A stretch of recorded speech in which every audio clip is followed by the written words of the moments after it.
100.1 FM, AM 1020, KDKA. It is Rachel and John jagging around here till 9 o'clock, and we're talking with Robert, we're talking with Casey, and it's all thanks to our friend there, Josh Axelrod, down there at the Lindsay Theater, who called him and said, I got something going on Sunday, and can you help a brother out here? So here we are, we're helping out Robert and Casey. And Robert, let's go with you for anybody who's just tuning in. Just summarize what is happening at the Lindsay Theater in Sewickley this week. And it's the start of it, right? That's right. So this will be a screening of a film called Boys of Summer Shortstop, the third film in a four-part series spanning 22 years. It has to do with a father, my father, who was diagnosed with Parkinson's 25 years ago. Myself, and you're going to see a lot of my son. He actually steals the show, I keep being told. Going to a bunch of ballparks together, learning about Parkinson's along the way, but more importantly, expressing the important value of time and family in memorable shared experiences. And as I understand it, Casey, there's a cost, a minimal cost to see the film, right? Yes. Yeah, and that's $8.75, right? Correct. Come on, guys, you can do that. But in the meantime, Casey, the assistance is free. This is when someone has a new diagnosis or maybe a further on diagnosis, as I mentioned to you, familiar with Lewy body syndrome. This is where the Parkinson's group can be helpful because you do have so many resources. We do, and we can help to connect with resources that are Parkinson's related. We have support groups. I think is such a wonderful way to learn, and exercise is one of the best ways to manage Parkinson's. So we have an educational programs, and we have these special events like the one on Sunday. And yes, our services are free. We'll help anyone. Yeah. Actually, we even if you don't live in Western PA, we'll help anyone. And in our area, we have one of the highest incidences of Parkinson's. Is that right? And we talked a little bit about this off here. It's not necessarily genetics, which was my assumption. Tell me about that. Right. There can be a genetic risk. I've heard between 10 to 15%. There's a larger percentage of environmental risks. Wow. And areas like the Rust Belt, where we are, has polluted air, polluted water, due to all of the pesticide use, and then steel mills and exhaust. So it's really important to get connected because there's a lot of hope, and we can assist. Robert, I like the fact that Rachel and I use this phrase that we always catch people paying attention, and then we really hit them with by the way, there's a message here. So you have this very entertaining movie that people will want to come see and go, oh wait, I've just been suddenly educated about Parkinson's disease. Right. Is that kind of how you picture this happening? One of my favorite things I hear, because we do have fans who are just baseball fans who come from the outside or think this is a family type thing, or maybe just they like documentaries. And then they come in, and yes, there's a lot of humor in the film. There's a lot of tear moments as well, the good laughter and tears put together. But also in the middle is that I didn't know that was Parkinson's, because the story of Parkinson's is really not well understood. You mentioned the environmental factors too. The one saying I've heard that I find helpful is, genetics load the gun, but the environment pulls the trigger. And we can do a lot about the environment. And that's part of the Parkinson's story that needs to be better told, as well as, like Casey mentions, exercise, outreach, community aspect, all of those things we can do to live better, and while holding the truth that there is no cure. And that's why we need help now. And we cannot have people saying, oh, it's not that bad, it's just tremors. That messaging really hurts our advocacy and our attempts to get more funding and work toward a cure. So well said. John and I talk all the time about, specifically in Pittsburgh, all the various, I think there's over 700 nonprofits that are doing work for various organizations. And that's important to whomever is doing the work for the nonprofit or whoever is related to the nonprofit.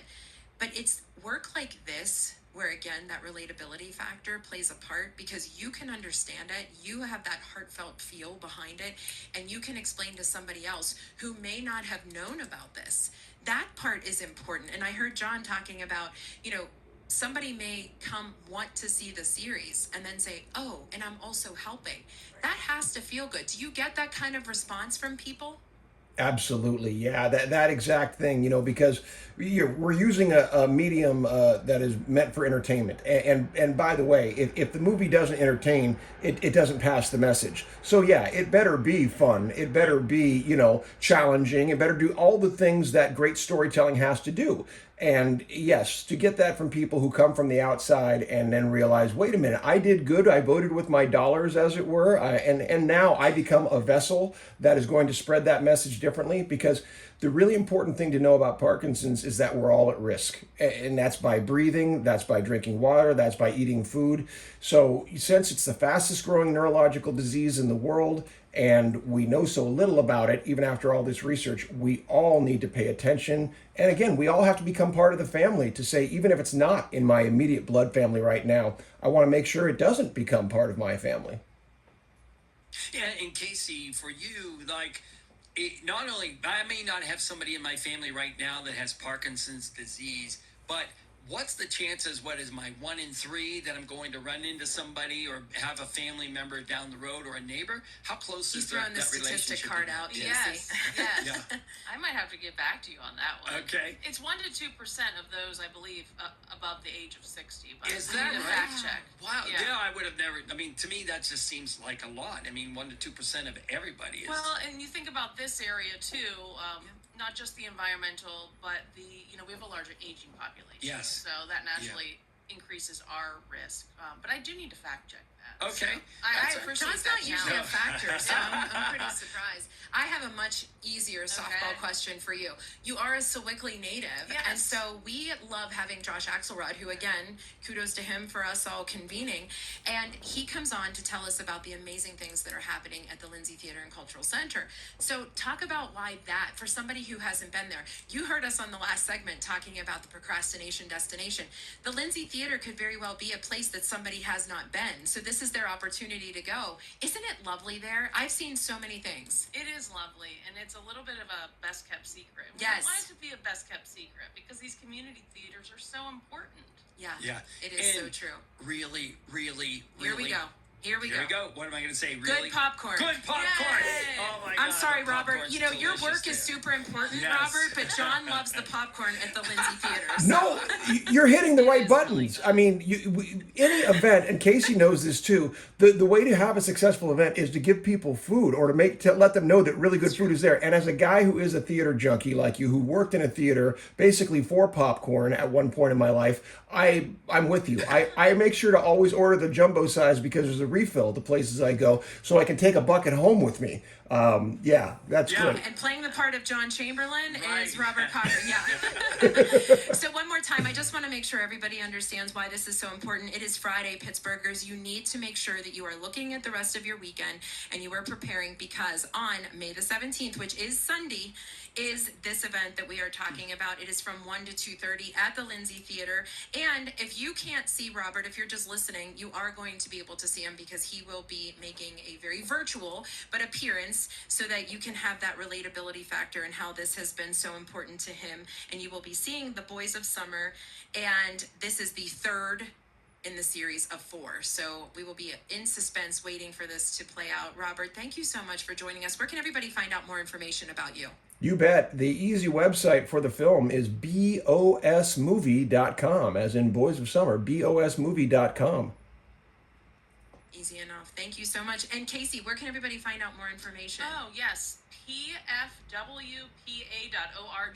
So for Parkinson Foundation, Western Pennsylvania, and pfwpa.org is our website. Be a good Yinzer and help Yes. support. It is John and Rachel, 100.1 FM and AM 1020, KDKA. We all hear the radio ads about the IRS. They tell